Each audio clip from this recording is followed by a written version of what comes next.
बिस्मिल्लाहिर्रहमानिर्रहीम। आप देख रहे हैं पंजाब रंग नज़ारे यूट्यूब चैनल। और जैसा कि आप जानते हैं, हमारा मकसद आप तक नित नई मालूमात पहुंचाना है। तो आज हम जो मालूमात लेकर हाजिर हैं वो दिया सिलाई, जिससे हम आग जलाते हैं यानी माचिस के मुतल्लिक हैं। पुराने वक्तों में लोग पत्थर पर पत्थर रगड़कर आग जलाते थे, जिसके बाद खाने पीने और रोशनी का इंतज़ाम किया जाता था।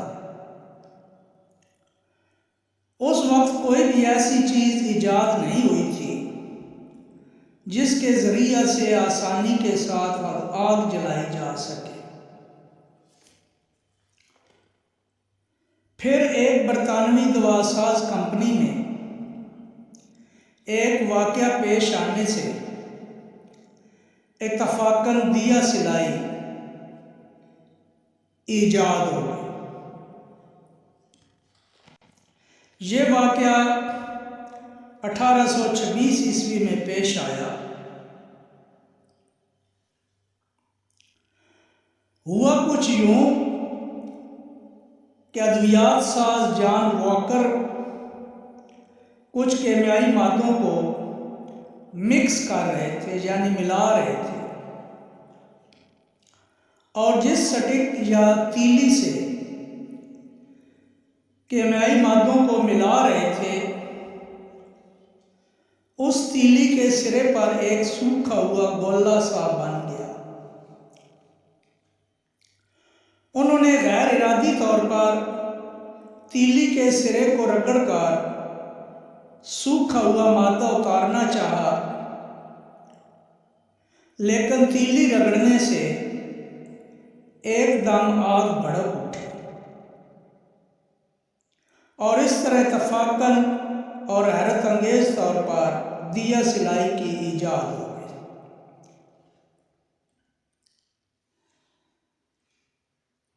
अब जॉन वॉकर ने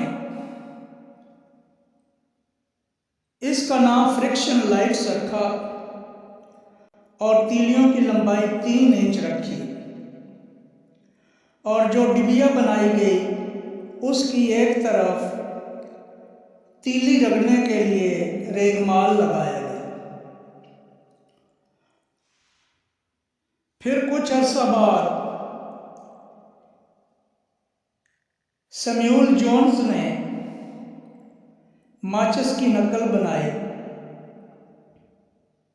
और अपनी माचिस का नाम लूसीफर रखा।